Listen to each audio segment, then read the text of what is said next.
Welcome to Thinking Green. Tonight's show will be our third and last for this year show on the New London budget. You may recall that 2 months ago, Tim Hanser came on and talked about the general budget process. A month ago, the conversation was more about the mayor's proposed budget. And now we're much farther along in the budget process. It's gotten 2 readings. There's one more coming up. And we're going to talk about it with Tim again. So thanks for coming on and being our budget guy this spring. Well, thanks for having me. So, I don't know, where do you want to start? I think, so we could talk a little bit about what's changed since we last spoke, and then just kind of go through a little bit of a history of what the budget has looked like from an expenditure side as well as a revenue side. Okay. So what's changed since we've spoken last in terms of bottom line numbers? Not very much. The council approved, or I should say proposed an increase of about, I think it's about $180,000. It wasn't a significant increase. Now we're just talking about the city side, not the board Right, side, right? right. So it was a small increase. It was to cover, I think, 2 positions in Public Works and to take care of an oversight in Public Works. There was a line item missing. There was a pension line missing for solid waste and recycling. It was just an oversight. This is what happens when you move things around in a budget. That's the only change that's happened structurally with the budget. The school board budget, as proposed by the mayor, is still where it sits, which was a 0 increase over last year. So we're changing from a mill rate currently of 39.49 to, I think it's about 39.6 or so. It's not much of a difference. Okay, so how does that break down in terms of, I guess you said expenditures first.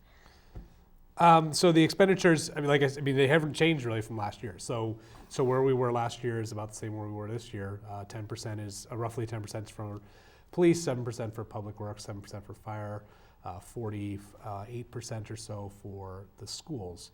What I do have is a little bit of a history, 10-year history of what the expenditures have been overall, as well as what they have been related between schools and Board of Ed. So I can pull up a slide on that if we can get that up.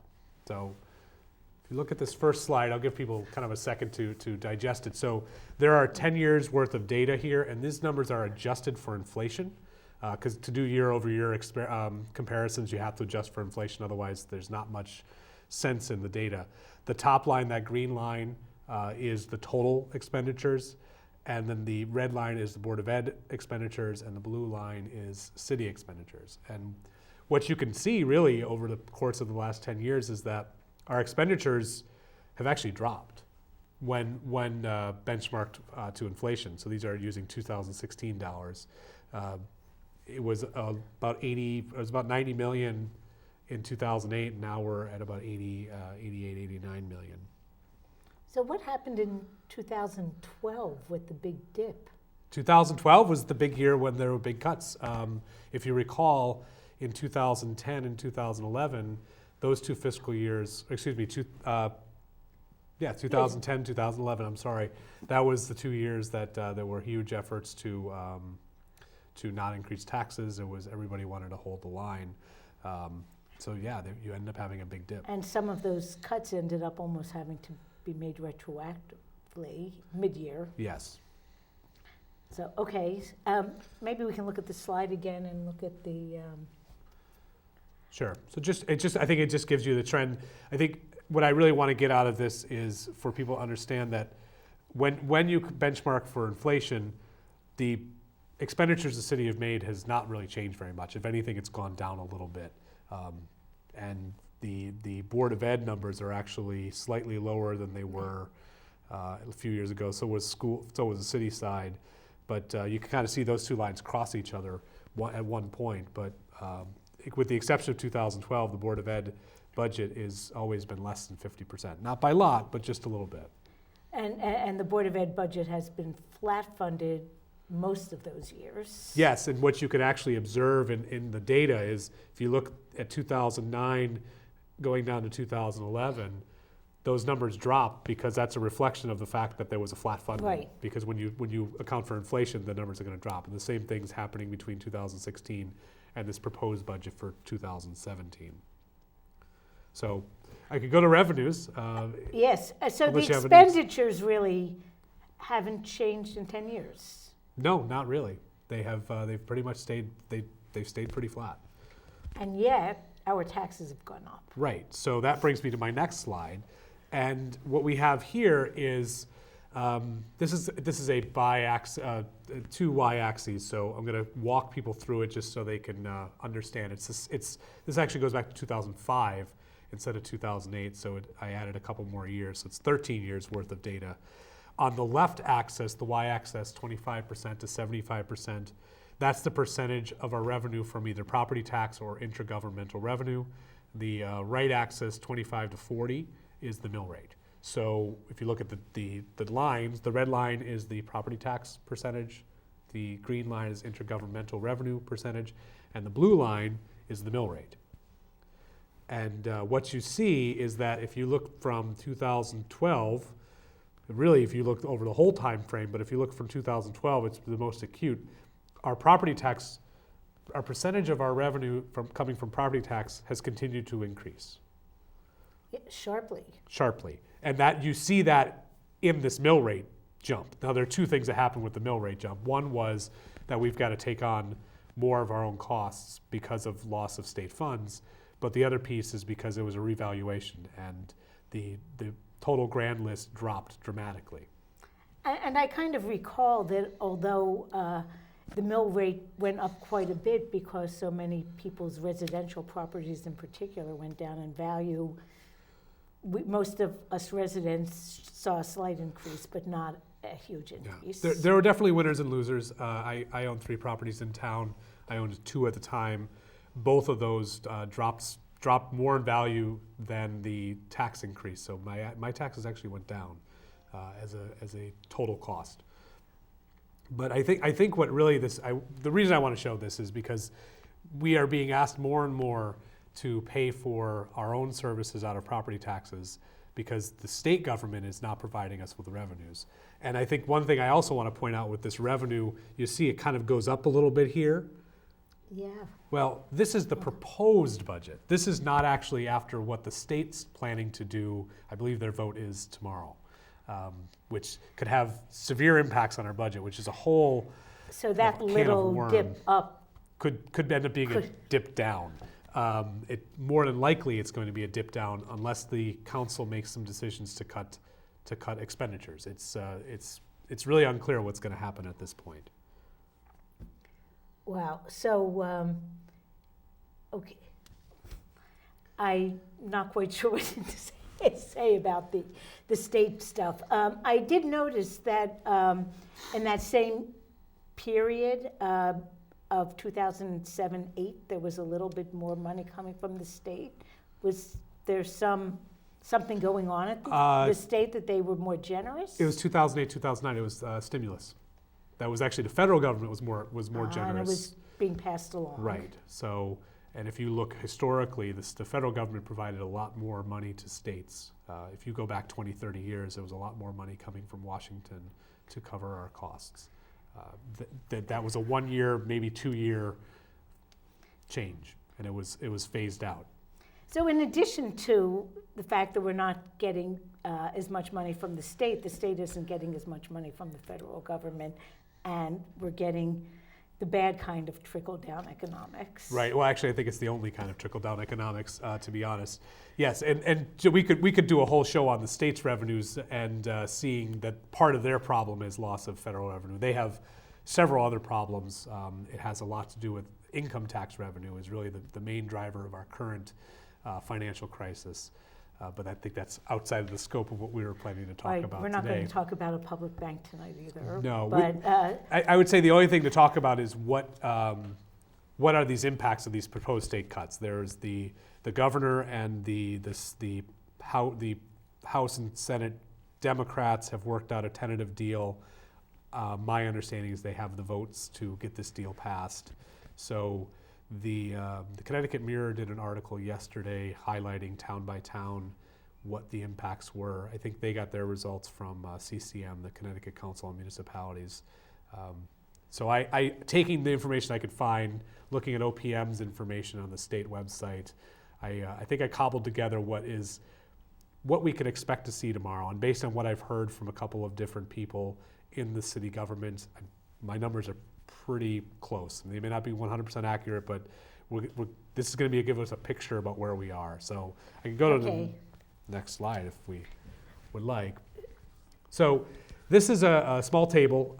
There are 3 lines, four rows to talk about in terms of what's actually being done with this proposal tomorrow. And what you see is the second line, I think is the one I want to highlight. MRSA is a new program that was being implemented this year. It's municipal revenue sharing. It was through, the money was broken down into 3 categories. One was pilot, one was sales tax, and one was motor vehicle tax, because what's happened this year now is we're all paying across the state the same mill rate for vehicles. But that impacts our city budget. Right, so what happened was the state developed this MRSA agreement that added more money to the budget. Now, the lines on the second column, the negative numbers are the difference between what the state or what the city budgeted in their original proposal and what the state's agreement will provide us.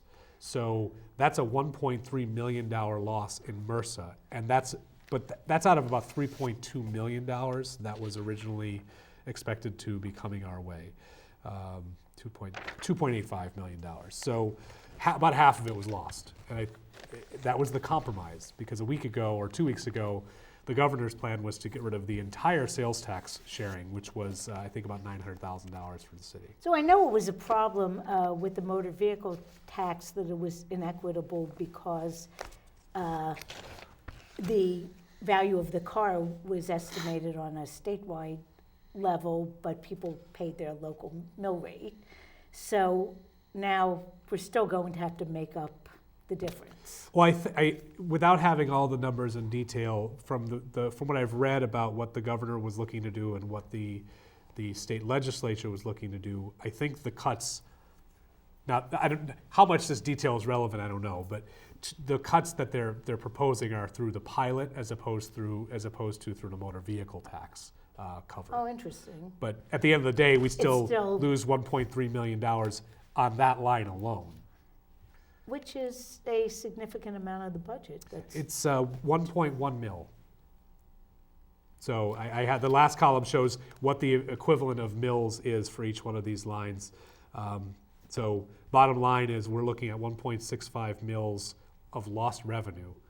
Now, what's completely unknown at this point is how the city plans to react to that. I have not heard any conversation about the councilors' inclinations or even the mayor's inclinations as to how to do this.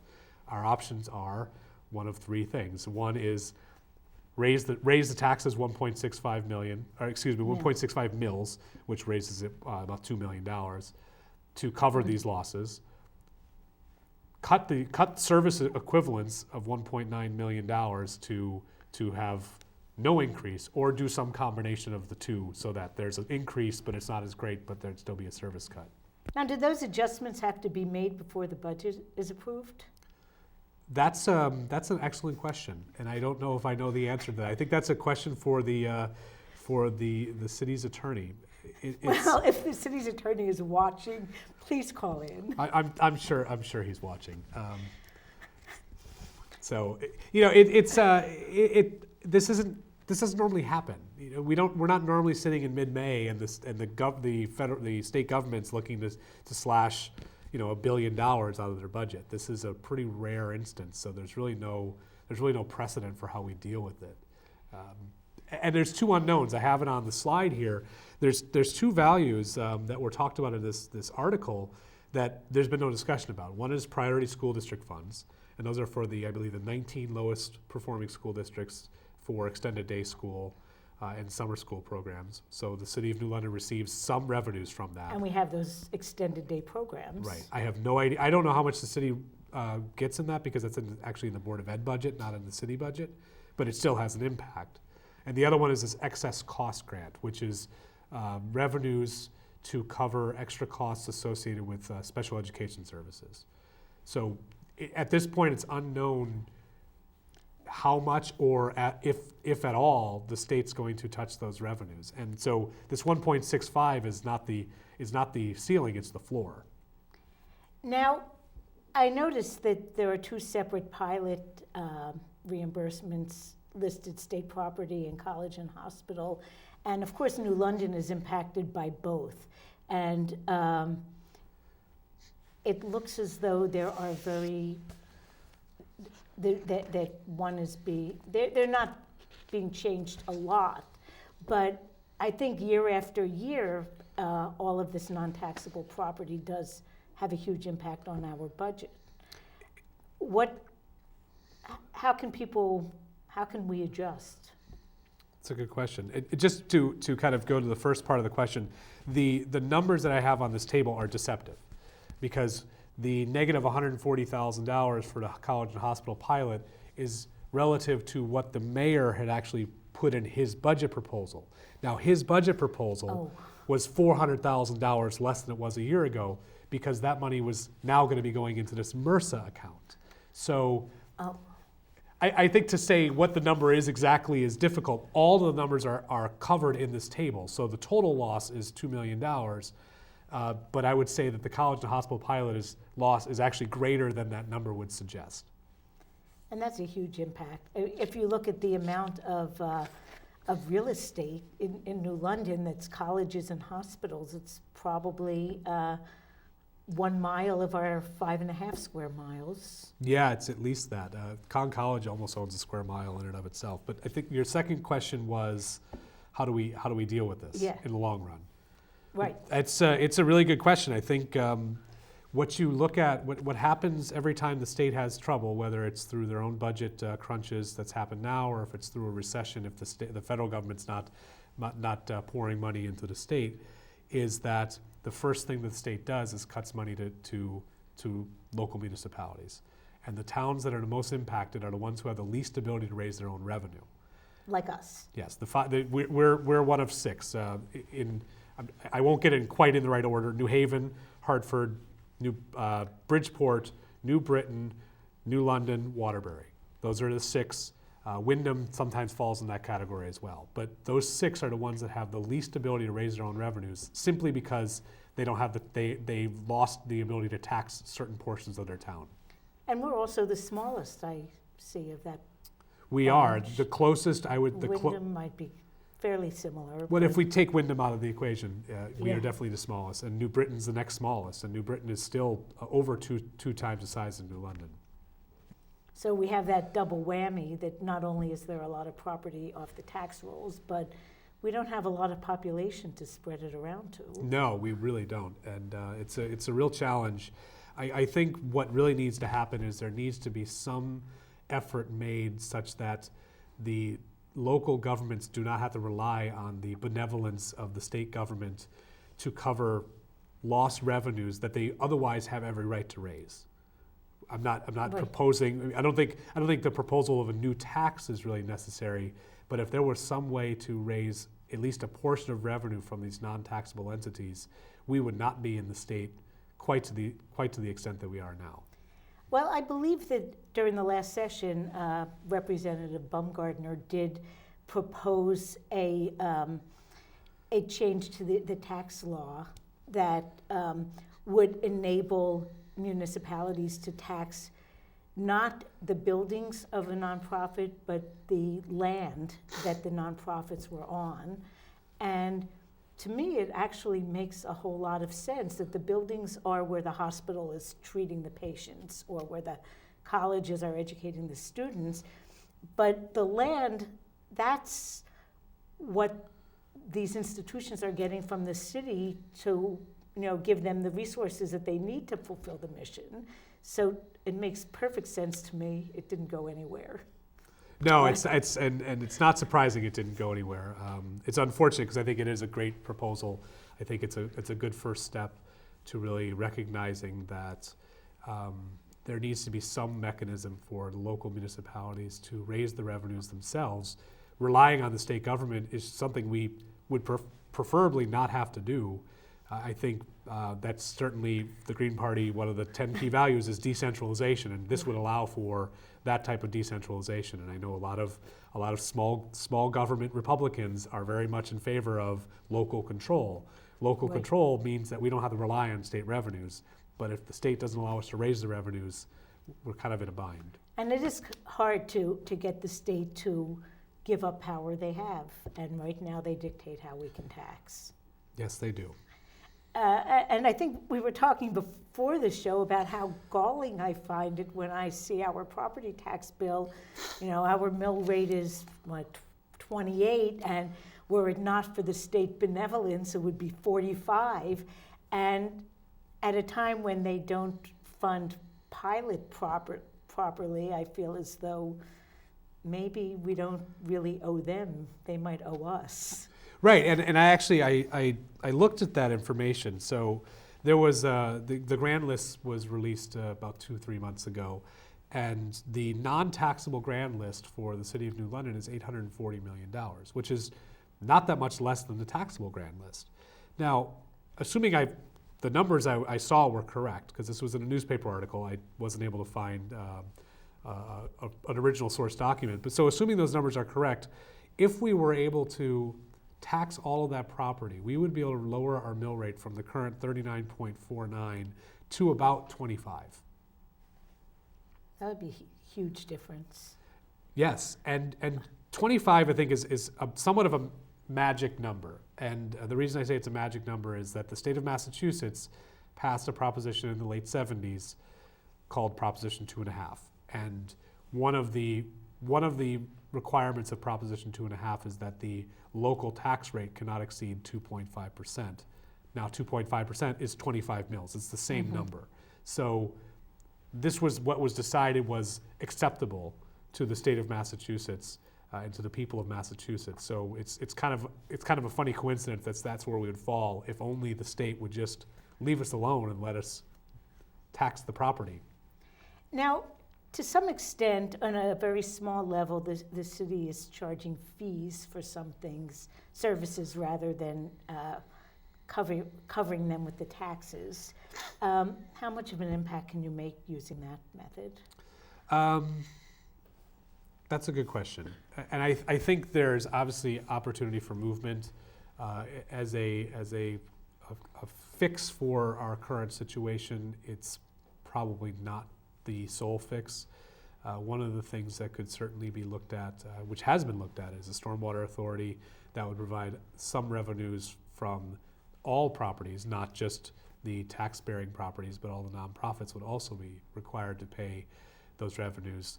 At the end of the day, really what it's providing us is an ability to fund the maintenance of the stormwater system, which just isn't being funded right now.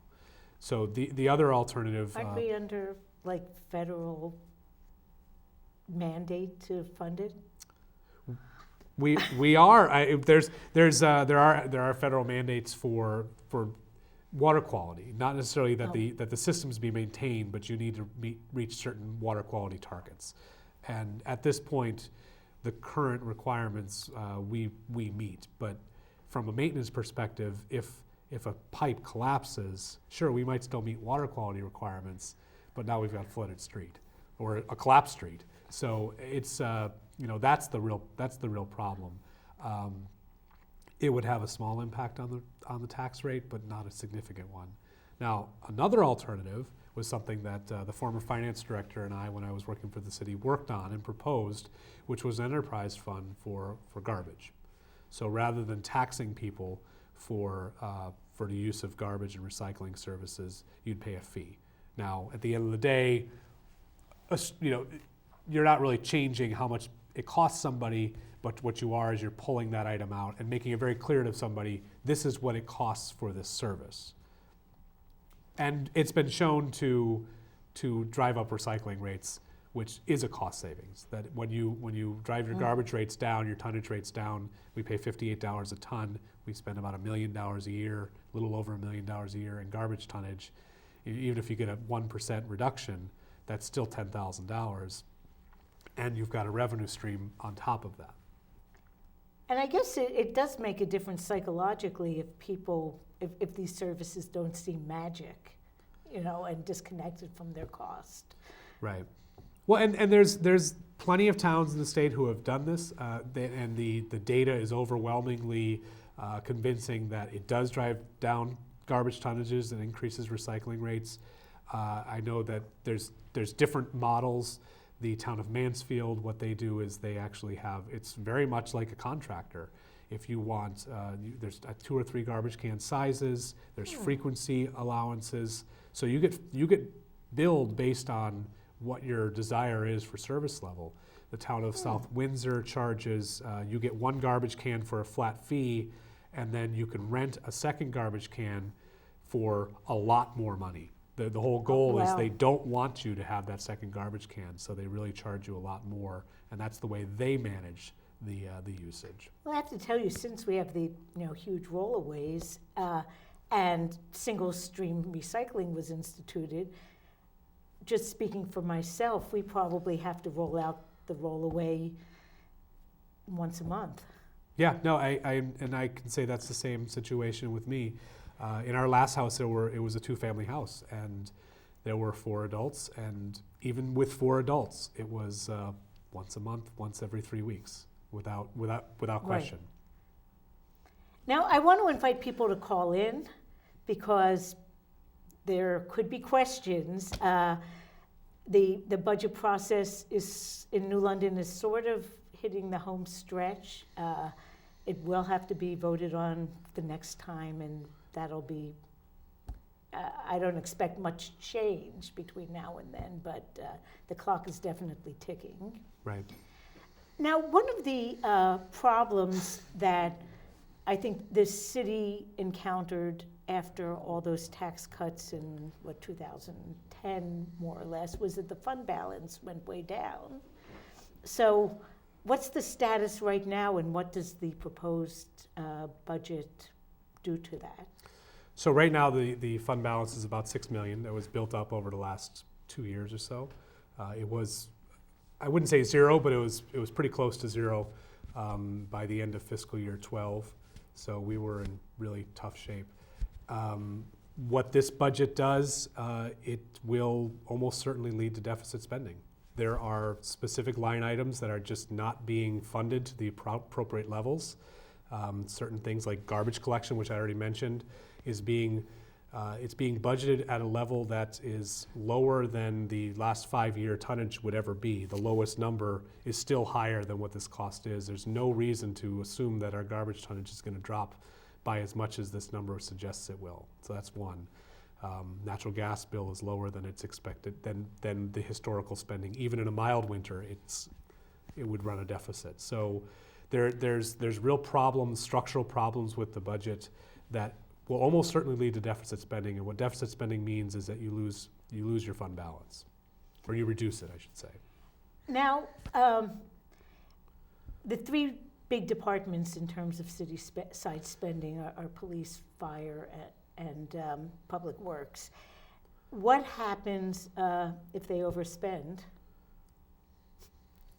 Well, that's a really good question. What happens is there's a negative number in the balance on their sheets, and the money is drawn from fund balance.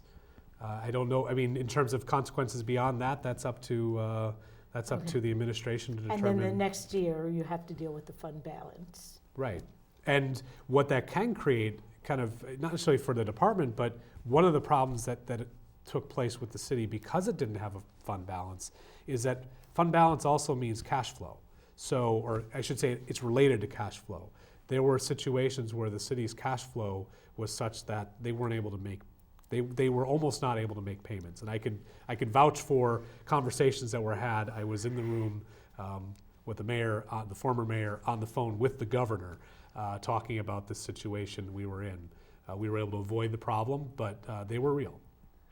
So things could get bad to the point that like city employees might not get their paychecks? Right, and it's never happened. There's been points in the history of the city in the last 20 years where it's been very close to happening. Just because it's never happened doesn't mean it couldn't happen. It's not a good way to do business. And I think the other thing to remember is that when you don't hold appropriate fund balance levels, your bond rating drops. And what that means is every dollar you borrow, you're paying more in interest on, because bond rating is directly correlated to interest rates. I was able to review some old bond offering packets, and the bond rating in some of them from about 10 years ago was AAA, AAA, and now we're at I think AA or AA minus. So what's the tangible difference? I don't remember the difference in the interest, but certainly when you're borrowing $3, $4, $5 million at a time, even the difference between on $5 million, the difference between a 5% interest rate and a 6% interest rate does have, there are consequences. And people see that in terms of their own personal finances too. I think I saw a chart very recently how much more it costs to finance the purchase of an automobile based on what your credit score is. And it's astounding how much it adds up. Absolutely. It costs a lot to be poor. Yeah, it absolutely does. And I think one of the other things I want to talk about with fund balance and why it's so critical that we, as much as possible, avoid deficit spending, is that it doesn't appear right away. So you get this false sense of security that, oh, well, we might run a deficit, but everything's fine. On the surface, everything is fine. But in reality, you're undermining your own foundation, and it only appears 2 or 3 years later. And that's the situation the state's in. This is not a one-year problem. Some of the state's problems are structural. They're long-standing structural problems. These could have been anticipated to some extent 5-10 years ago. In fact, they were anticipated 5-10 years ago. The city had the same situation 5 years ago, where it was not raising taxes, but it wasn't raising its revenues, but it was increasing its expenditures. So you can't have no revenue increase, but expenditures staying either the same or going up, because that's deficit spending, and in the long run, it's going to hurt you. Yeah, it always catches up with you. It always catches up with you. So I guess I wanted to talk about what's a long-term view of budgeting. We tend to look at the city budgets at least 1 year at a time. So what would you suggest we do if we want to take a more maybe 3, 5, 10-year view? I think probably the best place to start is to really start having serious community conversations about what it is that we prioritize. I think when you look year to year and you get mired in the details of one department's budget and should this number be 40,000 or should it be 45,000, you forget why you're doing this and you forget what your goals are. And the city as a whole needs to make, and I mean all members of the city, need to really discuss what it is that's important to them. And the budget should reflect that. And if it doesn't, that means that we're either not listening to people or we're not having those conversations at all. And I think we're not having the conversation enough. I did not go to the public hearing on the budget yesterday, but I think that there are many people who are very concerned about the flat funding of the schools, just at a point when it seems as though it is a goal of the city to make it a desirable place for young families to move to.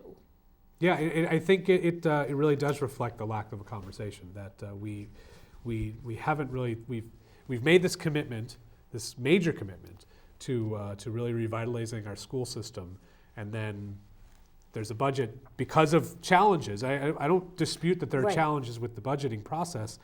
The decision is made as a way to address those challenges to not increase their funding even for cost of living expense increases.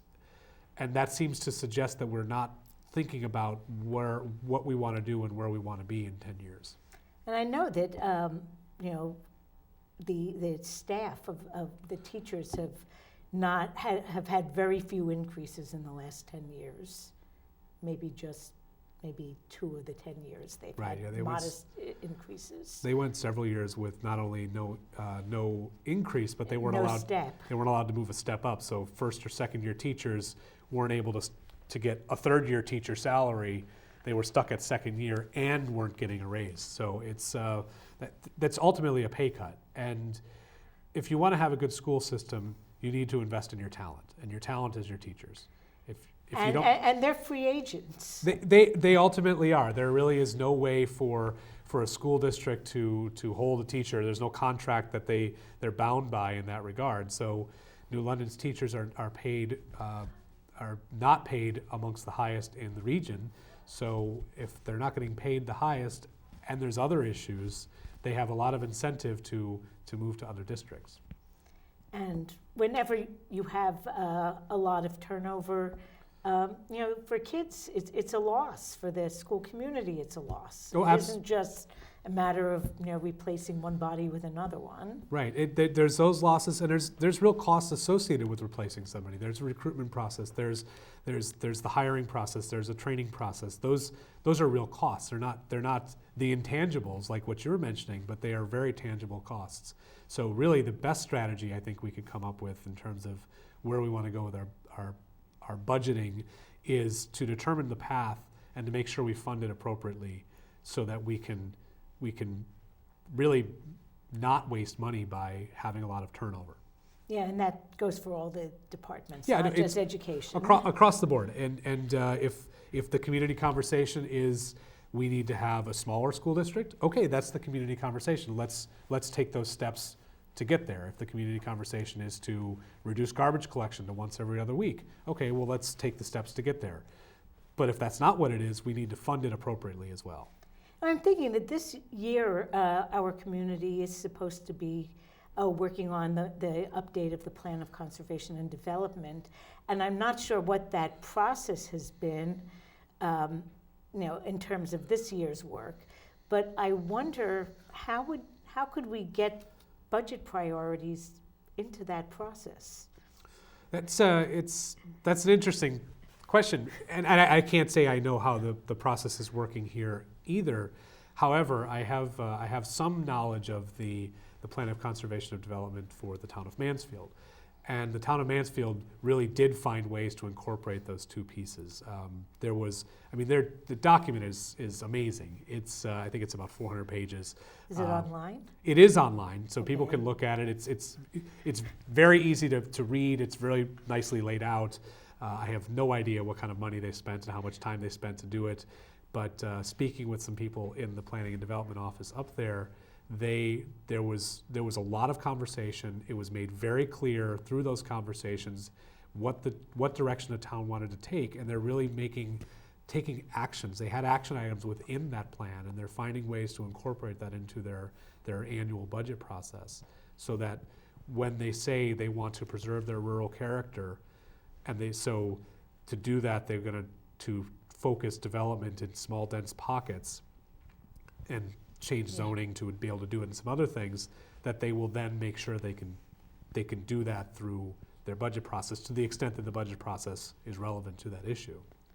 And that's very intriguing to me, because I do look at our current Plan of Conservation and Development a lot, being on planning and zoning, and it is frustrating that there are so many items in there that kind of are good ideas, but they're sort of disconnected or isolated from any other planning that's done. Yeah, no, that's absolutely true. The document is, first of all, it's in need of updating, but it's not a reference point. It's not a reference point for planning and zoning, I would say, as a whole. I was on planning and zoning 10 years ago. I was the lone no vote on a development proposal because it went against the proposals, the plan for the area, but it also went against the Plan of Conservation and Development. And it was pretty apparent that other members of the commission had not considered that angle for their decision. Otherwise, they would have, I believe, they would have voted differently. So yeah, there's just, it's not a central piece. I think part of the problem is that the document is, it could certainly be better laid out. It could certainly be better written. it certainly meets the requirements of what a plan of conservation and development could do, but it's a bit really designed for the expert when it should really be much more designed for the layman, or at least somebody who's interested in being involved. And the incorporation of an action plan in addition to the goals, I think, would be very helpful. Yeah, absolutely. Now, one of the problems that I see with New London is that our population is about 28,000. We could probably accommodate 35,000 easily without even doing a whole lot of new construction. That would, broaden our tax base. Do you have any thoughts about how our city could grow? I think there's the last, I'd say 30, 40 years in the city of New London, our development approach has been knock it down, build something to replace it. And I think we have strong enough evidence to prove that even in the cases where that's been been by all measurements successful, it has not really, hasn't used the land very well, and it hasn't really bred real success. There are a lot of properties in the city that are in need of rehabilitation. There are plenty of vacant properties within the city that are in need of rehabilitation. Rather than take the home run approach, to use a baseball metaphor, we should be going for lots of singles, finding They can ways. even be ground ball singles. They could be ground ball singles. They could, go through the legs of Bill Buckner.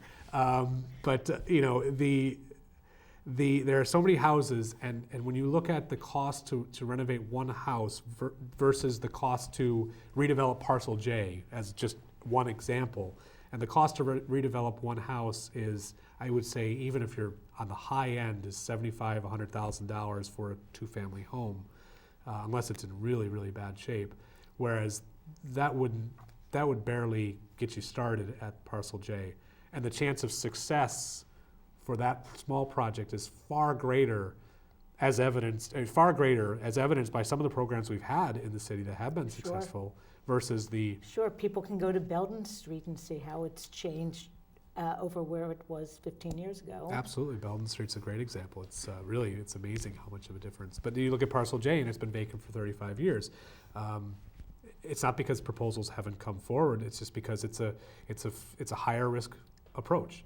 And it's not to say we don't need to continue to push for those types of developments, but we have an opportunity to find $50,000, $100,000, $200,000 projects that have a high chance of success, will refill houses that are in need of refilling and rehabilitation, and at the same time you're raising your grand list, one house at a time, but it's something that's stabilizing our tax base. And it could be making our neighborhood safer.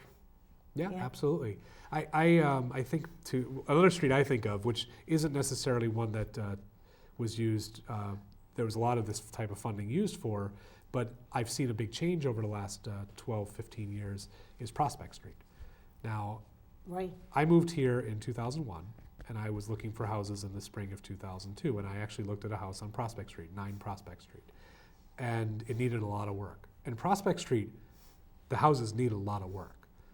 And if you go there today, it's great. I mean, it is amazing. It's for people who want to live downtown. It's not quite a Star Street, but pretty close. Right, and it was done in a much less organized way than Star Street was done. There's one person I know that did take advantage of a program like I was mentioning, that when the city had funds from HUD, that was able to get money to make improvements to the house, also was able to use lead money to do an abatement on the property, and they were able to take a house that really was not, I wouldn't say it wasn't livable, because I think people were living in it, but it was certainly not pleasant living, to something that's really a great property. And there's been others in that area, and it's makes a huge difference how that neighborhood feels, how that street feels. It's a huge positive for the city, not just in its feel, but it's in its taxes too. And lately, New London Landmarks has been posting a lot of photos of what the streetscapes in some parts of New London looked like 50 years ago, and it's painful to look at them. Yeah, there was one that was posted the other day that was the corner of Union and Federal Street. which is currently a parking lot for a hotel. At the time, I'm trying to think of an area it looked like. It looked like other areas of the city in the kind of center part, older part of the city. Yeah, not upscale, but very human scale. Right. I mean, maybe it reminded me a little bit of Blindman Street in that area. And not that Blindman Street doesn't have some of its problems, but if you look at what's been done in the last few years with City Flats, I mean, that area has changed dramatically. It has. And there was an opportunity for that to change. When we bulldoze the whole area, we don't allow that more natural organic growth to happen. Right, and some of those buildings, I think the brick building on Brewer is going to be turned into very upscale condos that have views of the garden at the Shaw Mansion. Oh, that's so, great. you know, who would have guessed 5 or 10 years ago? Well, we have about 5 minutes left, and so we wanted to cover a different topic for the last couple minutes. Maybe you can start just talking about rail and Southeast Connecticut and what's going on. Sure. So over the last several years, there's been a real effort to increase commuter rail, Shoreline East service to the City of New London. There's been some success. The city's never gotten the level of service that it's been promised by the state, but there's been some movement on that. And right now, there's one member of the community who is on the Connecticut Commuter Rail Council, who is the organization that's really responsible for kind of listening to the needs of the riders and communicating those needs and working with DOT to kind of make sure those needs are met. And next week, the monthly meeting is going to be held in council chambers next Wednesday, the 18th at 6 p.m. And this is a very rare occurrence. It is. In fact, before last May, it never happened. There was never a meeting. Was there representation from Shoreline East before, or not very active? There was one member from the area who represented Shoreline East, and right now there's still only one representative from Shoreline East. The majority of the representation is for the Metro North, the main line of Metro North from New Haven down to New York.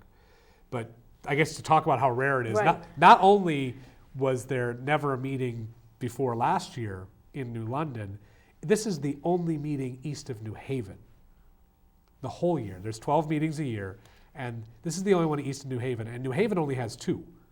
I believe it's 2 a year. So really, it's so focused on Fairfield right. County. And there's 1 in Hartford a year, so 8 of the 12 meetings are in Fairfield County, and 4 are not in Fairfield County, and 1 of those is in New London. I think it's really important that the people who have a strong feeling about rail and the role of commuter rail in our transportation system come to speak at 6 p.m., City Council chambers, next Wednesday, the 18th.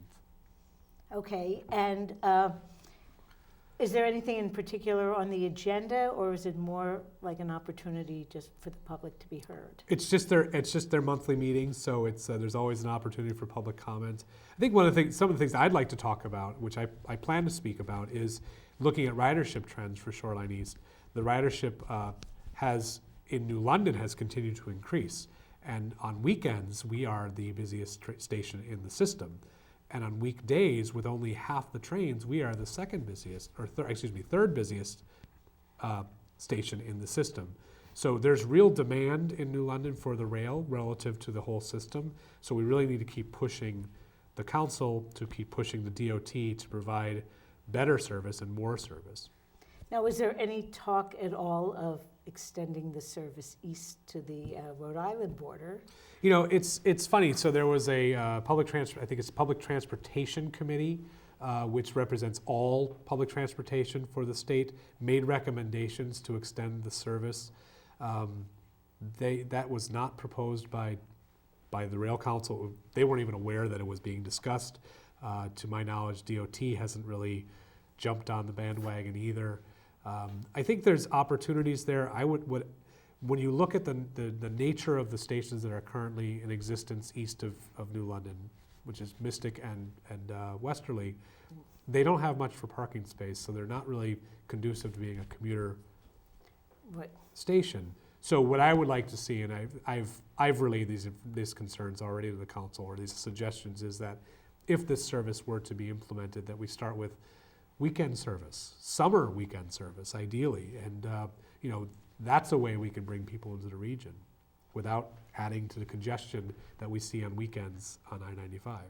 And one more question, and then we're going to have to sign off. The high-speed rail plans that Amtrak has, is there a lot of discussion about the potential impact on commuter rail in Southeast Connecticut? There haven't been a lot of conversations, but that is certainly something that the Rail Council wants to stay abreast of. I know the representative locally certainly wants to push the issue. There are currently 3 alternatives being proposed by Amtrak. One of those 3 has the potential to have negative impact on service to New London, so we'll have to keep an eye on it and stay on top of it. And with that in mind, next week's show, our guests will be Representative Andre Baumgartner and Stephanie Gregerman, and it'll be a whole show on rail issues. That will be the day before the Rail Council meeting, so hopefully after the discussion, you'll really want to be coming to that meeting to voice your concerns and interests. So thank you, Tim. Thanks. Same time next year, I guess. And everyone out there, we'll see you next week.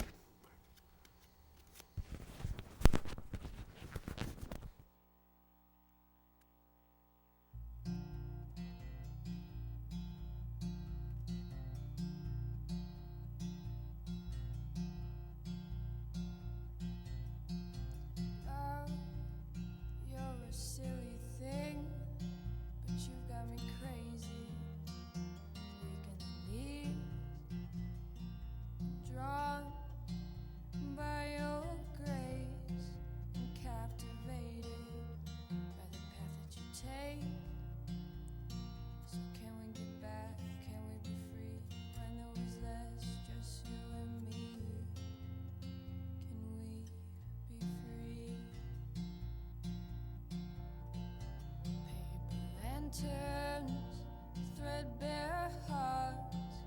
Oh, be careful, don't come apart. And if you live, then you will fall. Better to lose love than to have not loved at all. So can we get back? Can we be free? When there was less, just you and me. Can we be free?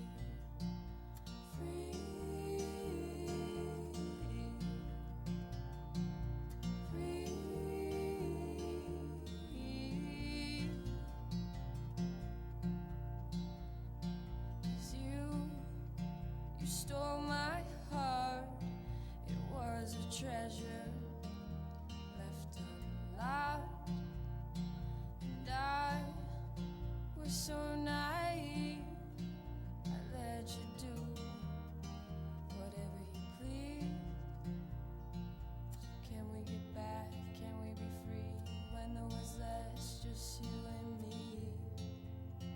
Can we be free? Snow on the ground, I'm missing you